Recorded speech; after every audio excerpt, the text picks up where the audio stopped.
Bueno, acá en esta segunda parte lo que vamos a ver son los bloqueos y las arritmias principalmente. Bloqueos AB, bloqueos de rama y todo tipo de arritmias, ya sean arritmias auriculares como arritmias ventriculares. También vamos a hacer un pequeño repaso de lo que era hipertrofia para ver lo de las P patológicas y lo del índice de Sokolov. Habíamos dicho que las P patológicas, la P pulmonar y la P mitral, indicaban un crecimiento principalmente de las aurículas, pero también pueden estar presentes cuando hay crecimiento de los ventrículos. Este crecimiento puede ser por hipertrofia o por dilatación. Lo que es P pulmonar es para el lado derecho del corazón y la P mitral para el lado izquierdo. Así que la P pulmonar la vamos a ver alta y picuda, y la P mitral la vamos a ver como con un doble lomo o una melladura. También se puede ver isodifásica en B1 en algunos casos. Pero bueno, eso digamos, no señala nada más que el crecimiento de las cavidades.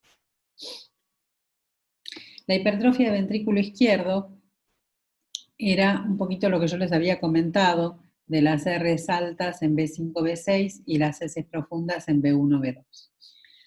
Y vamos a ver este concepto de índice de Sokolov.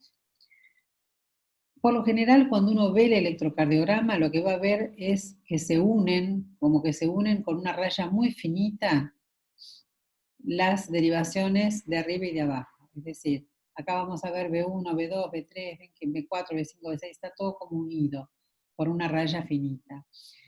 Prácticamente no podemos contar la cantidad de cuadraditos, pero si los contáramos, veríamos, acá B6 parece que está normal la R, pero en B5, por ejemplo, ven que B5 es muy alta, las R's en B5 y B6 no pueden medir más de 25 cuadraditos para arriba.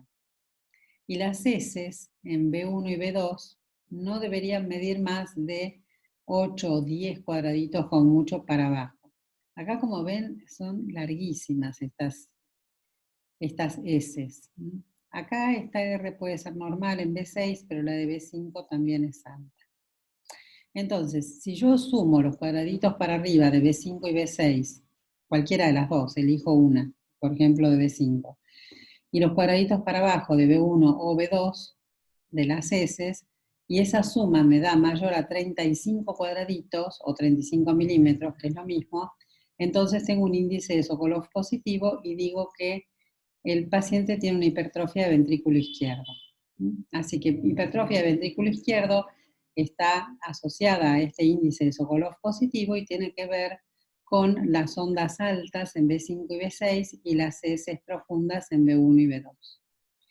El dibujo o la patente electrocardiográfica que nosotros vamos a ver en una hipertrofia es esta. Básicamente cuando tengo una raya que une las derivaciones. Esa raya siempre tiene que ser finita. Y los bloqueos de rama, acá nosotros tenemos bloqueada la conducción eléctrica en la rama derecha o la rama izquierda. En el caso de bloqueo de rama derecha, si yo tengo bloqueada la rama derecha, no voy a poder despolarizar el ventrículo derecho. Entonces, recuerden que en el haz de His, ¿sí? Después del nodo auriculoventricular, venía el haz de His, que era muy pequeñito, en el tabique, y después se dividía en rama derecha y rama izquierda. Entonces, la conducción eléctrica viene, despolariza las aurículas y va por el haz de His y despolariza el ventrículo izquierdo, y cuando quiere despolarizar el derecho, se va bien para arriba, para el otro lado, y vuelve a despolarizar 2 veces el ventrículo izquierdo. Porque la conducción en el ventrículo derecho está bloqueada en algún punto. Entonces, ustedes van a ver este patrón que se llama RSR', porque se despolariza 2 veces el ventrículo izquierdo, porque el derecho está bloqueado. Este pico, que a veces le decimos orejitas de conejo o M, lo pueden ver así, lo pueden ver de esta manera, pueden ver que la melladura esté acá arriba, aquí también lo vemos. Son distintas imágenes de bloqueo de rama derecha. Principalmente se ve en las precordiales B1 y B2, principalmente, pero también a veces se puede ver en B3, que pertenece a la cara anterior. Acá lo tenemos B1, B2, B3. como está todo bloqueado, y acá principalmente en B2. Ahí estaría el bloqueo. Puede ser que además en B6, en algunos casos, veamos una S empastada o profunda. Eso sería confirmatorio de que eso es un bloqueo de rama. En el caso del bloqueo de rama izquierda, lo que no voy a tener es la onda R porque está bloqueado el ventrículo izquierdo. Entonces, por lo general, tengo un QRS ancho, muy ancho, y lo que voy a ver es esta imagen donde este piquito era el intento de R, que no pudo ser, y se va toda la corriente eléctrica para el ventrículo derecho. Por eso tengo una S siempre muy ancha. Y el patrón, por lo general, se llama QS o RS, y es una S muy ancha. Nosotros a esto muchas veces le decimos el precipicio con montaña, hay gente que le dice el cono de helado, tiene distintos nombres. Y si tenemos sospecha de que esto sea un bloqueo de rama, esto es un bloqueo de rama izquierda, vamos a la derivación B6 y si vemos este tipo de torre con foso que tenemos aquí, esta desempastada, entonces me confirma, ven que siempre se fijan, me confirma de que esto es un bloqueo de rama izquierda. Así que bloqueo de rama derecha, vamos a ver un patrón RSR' o como quieran llamarlo, orejitas de conejo, QRS mellado, como a ustedes les guste.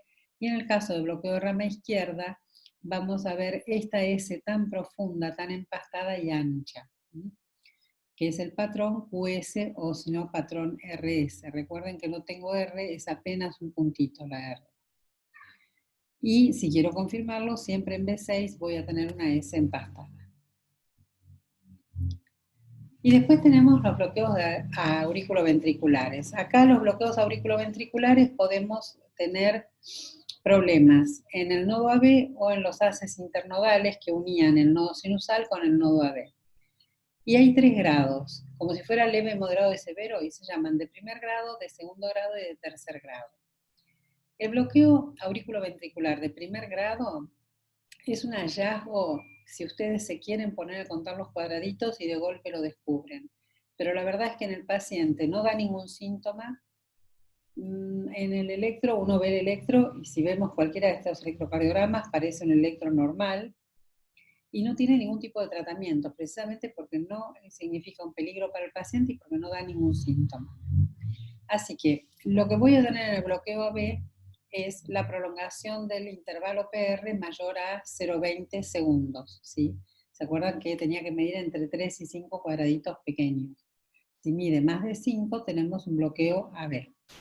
Bloqueo AB de primer grado, no pasa nada, el paciente no tiene síntomas, es un hallazgo, no tiene tratamiento, no hay ningún peligro. Lo único que tenemos es el alargamiento, acá lo dibujamos súper exagerado para que les quede grabado, el alargamiento del intervalo PR.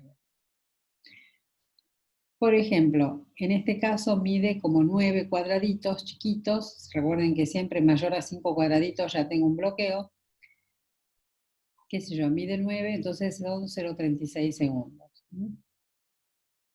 En este caso quizás podemos sospechar una bradicardia, algo así, pero no mucho más que eso. Acá, si yo no cuento los cuadraditos, no me doy cuenta que tiene más de 5. En este caso creo que tiene 6 o 7 cuadraditos. Recuerden que cada cuadrado grande tenía 5 cuadraditos pequeños. Entonces acá, en teoría, el intervalo PR tiene 6, es un bloqueo de primer grado. Pero los bloqueos de primer grado siempre tenemos ondas P que conducen el impulso eléctrico y producen un QRS. No me falta ningún QRS. Toda la onda P va a tener su QRS correspondiente. Así que bloqueo de primer grado, lo único que tiene patológico es la prolongación del intervalo PR mayor a 0,20 segundos o 5 cuadraditos pequeños. Nada más. No da síntomas, no damos tratamiento y suele ser un hallazgo en el electro. Bloqueos AB de segundo grado sí dan síntomas, sí dan arritmias principalmente, y tenemos 2 tipos. Tenemos el MOVITS 1 y el MOVITS 2. Acá vamos a tener dos problemas diferentes. En el MOVIX 1 vamos a tener una cosa que se llama fenómeno de Weichenbach, que es el alargamiento progresivo del intervalo PR. Acá tenemos un intervalo PR normal y se empieza a alargar, se alarga, se alarga, se alarga, hasta que llega un momento que produce una P bloqueada que no conduce el impulso eléctrico y no produce un QRS. Y después vuelve otra vez a empezar. Cortito, se alarga, se alarga, se alarga, produce una onda P bloqueada que no conduce el impulso eléctrico y que no produce un QRS. Esto da arritmias y por lo general se trata con antiarrítmicos. Y el MOVIX 2 es diferente del MOVIX 1 en el sentido de que el intervalo PR, si bien es patológico porque es mayor a 5 cuadraditos, siempre se mantiene constante. Es decir, a lo mejor el intervalo PR mide 7 cuadraditos de ancho. Siempre va a medir 7 cuadraditos, no se va alargando progresivamente, pero tiene muchas más ondas P bloqueadas que no producen un QRS. Este corre el riesgo de evolucionar a un grado 3, que es el bloqueo completo, y por eso tiene indicación de marcapasos transitorio. Por último tenemos el bloqueo AB de tercer grado, que aquí hay lo que se llama una disociación aurículo-ventricular. Hay una desconexión total de lo que están haciendo las aurículas con lo que están haciendo los ventrículos. Las aurículas van a estar comandadas por el nodo sinusal y van a estar despolarizando a una velocidad entre 60 y 100 latidos por minuto, es decir, una velocidad rápida. Pero como no tienen conexión con los ventrículos, se perdió la conexión, el ventrículo despolariza según el nodo auriculoventricular a una velocidad de 40 latidos por minuto. Entonces es lenta. Entonces las aurículas bailan rápido, los ventrículos bailan lento, o como decía un profesor que teníamos en la facultad, las aurículas hacen lo que quieren y los ventrículos hacen lo que pueden. ¿Qué vamos a ver en el electro? Vamos a ver varios electros de distintas maneras, pero principalmente vamos a ver muchas ondas P y pocos QRS. Recuerden que la R o el QRS es la despolarización de los ventrículos, eso va a tener una frecuencia de 40 latidos por minuto o menos. Y en el medio de cada QRS voy a tener un montón de ondas P que despolarizan como locas las aurículas. Así que hay una disociación auriculoventricular. La frecuencia cardíaca por lo general va a estar dada por el latido ventricular, que se va a producir a 40 latidos por minuto, pero en el medio voy a tener muchas ondas P latiendo mucho más rápido. A esto se le pone un marcapasos definitivo. Y ahora vamos a ver lo contrario. Si yo tenía un intervalo PR menor a 3 cuadraditos, ¿sí? Menor a 0,12 segundos, tenía lo que llamábamos síndromes de preexcitación. Los síndromes de preexcitación por lo general se producen porque hay algunas anómalo o as aberrante.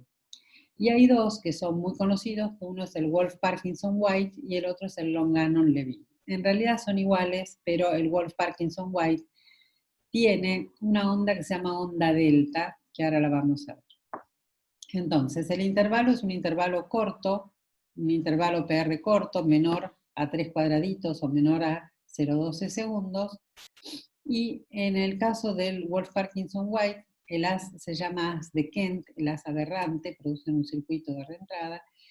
Y lo que vamos a ver es esta onda delta, que es esta onda que sube como inclinada. Se puede ver así o se puede ver así. O a veces se lo ve como si fuera una vela de barco o una aleta de tiburón. Bueno, esto que se ve así inclinado es típico de un Wolff-Parkinson-White. Lo único que tiene es que tiene un intervalo PR corto. Y en este caso la onda R sube inclinada. En el Longanon-Levin también tiene un PR cortito, pero la onda no sube inclinada, sube vertical y se lo ve así como una agujita fina. Como si fuera una aguja o una astilla o una espiga, se lo ve así. El as aberrante se llama as de James. Así que estos son los dos síndromes de preexcitación cuando tenemos un intervalo PR corto. También tenemos el síndrome de Brugada, que está muy asociado a lo que es muerte súbita.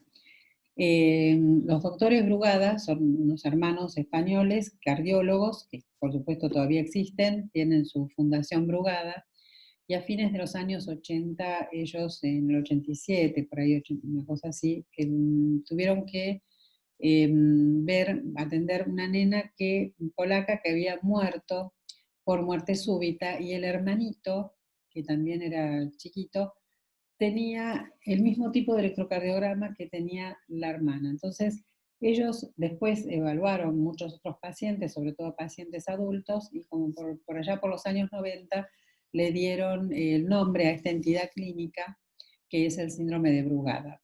Lo que pasa en el síndrome de Brugada es un trastorno genético, creo que era en el cromosoma 3, lo que produce es una canalopatía, afecta al canal de sodio, la entrada de sodio, y es una enfermedad autosómica dominante que está asociada a todo lo que son ritmos letales, como puede ser la fibrilación auricular y la taquicardia ventricular, y la muerte súbita. Es hereditario, genético, y lo que vamos a ver es que hay una elevación persistente en las derivaciones septales, principalmente en B2, B2, B1 y muchas veces en el lado derecho del corazón. Y hay tres patrones que ellos encontraron. El patrón típico se llama en aleta de tiburón, que es este que vemos acá, ¿sí? Es una elevación persistente del segmento ST en aleta de tiburón, se llama así.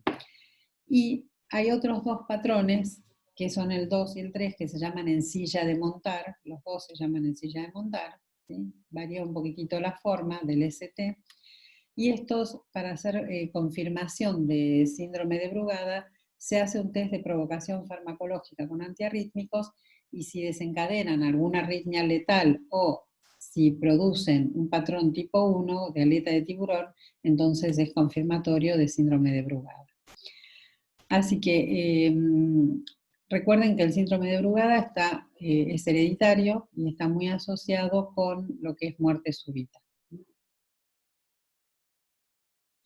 Y vamos a ver un poquito el tema de las arritmias auriculares y ventriculares. La fibrilación auricular es la arritmia más común de todas las arritmias.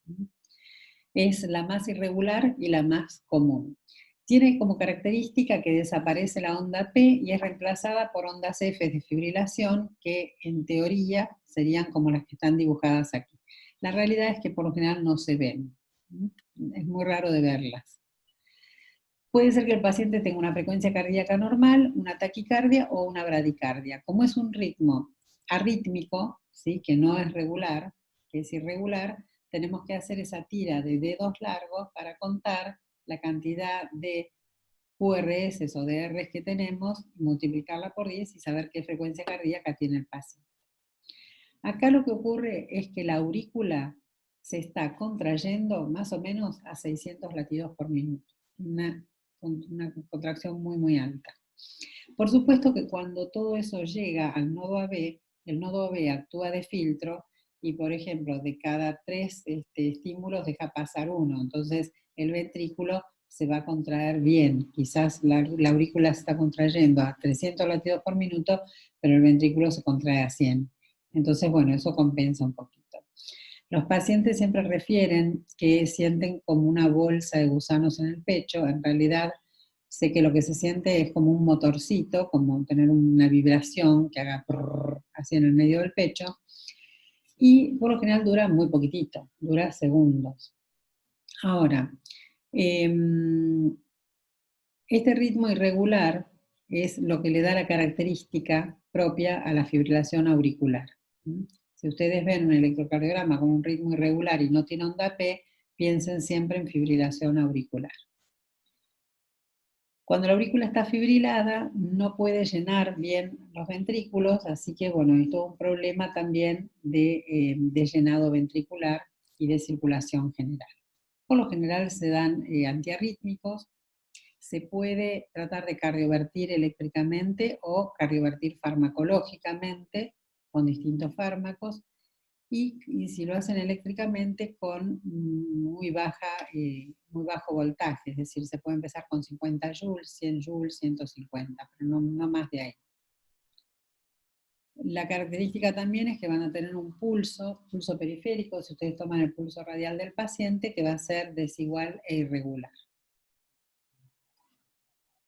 El flúter o aleteo es un primo hermano de la fibrilación auricular, y acá lo que vemos son unas ondas más grandes.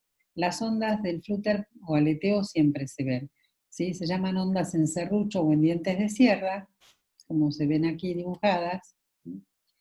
Y tiene la característica de ser regular, no es irregular. Así que voy a tener siempre la misma distancia entre una R y la otra. También tengo la ausencia de ondas P porque fueron reemplazadas por estas ondas de serrucho, y acá la aurícula se contrae más o menos alrededor de 300 latidos por minuto. Puede ser que en algunos casos exista esto que está aquí, con un signo de interrogación, que es un patrón que se llama fibrilo flúter o fibrilo aleteo, porque tiene las ondas del aleteo, pero es irregular. Así que recuerden, el flúter verdadero o aleteo es regular y tiene esas ondas serrucho. Después tenemos la taquicardia paroxística supraventricular, que también es un ritmo auricular, se suele ver más que nada en bebés y en niños, o bueno, personas jóvenes, quizás adolescentes. Por lo general ocurre una vez en la vida y no ocurre más, tiene un inicio y una finalización abrupta, causa mucho miedo, mucho estrés en el momento, pero no pasa nada. Lo que vamos a ver son unos QRS muy finitos, como si fueran agujas, y un escaloncito aquí, y esa es la imagen típica de lo que es la taquicardia paroxística supraventricular. Ven aquí, ven como un escalón y unos QRS muy finitos. Y ahora vamos a ver los ritmos letales. Los ritmos letales son los ritmos ventriculares.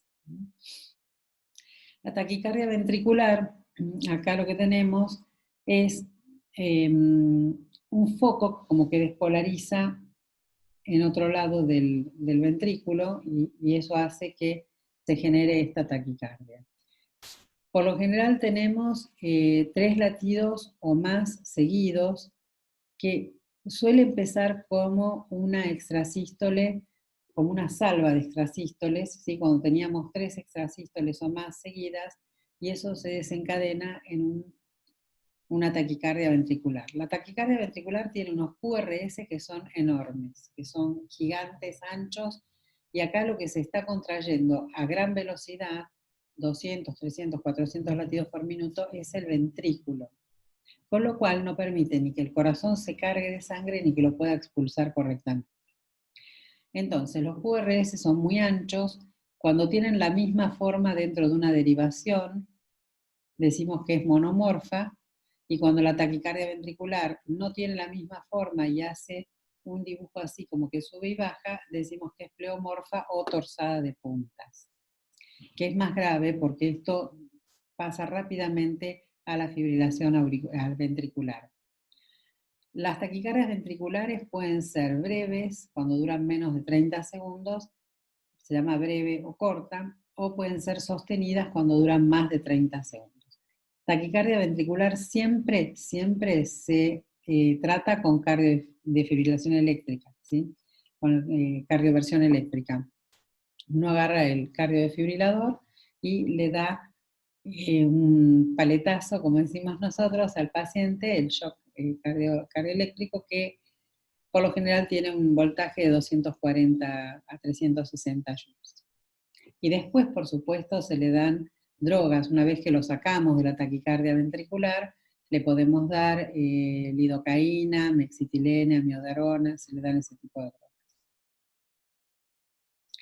Y la fibrilación ventricular, que ya es el ritmo más grave de todos, acá, si ustedes ven el electro, empezó con una taquicardia ventricular y después se fibriló.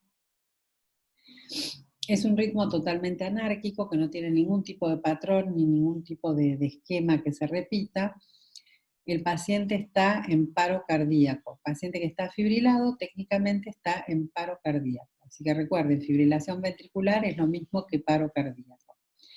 A esto le sobreviene la muerte súbita, porque luego viene la sistolia, ¿sí? Que es la línea recta, el paciente ya se murió, y la única manera de sacarlo, de desfibrilarlo, es con la cardioversión eléctrica, con lo que es el choque eléctrico o shock, que es con el cardiodefibrilador. También a 240, 360 joules, y por supuesto que si logramos sacarlo de esta fibrilación ventricular, hay que pasarle mexitilene, lidocaína, miodarona. Lamentablemente los pacientes que hacen fibrilación ventricular tienen una alta mortalidad.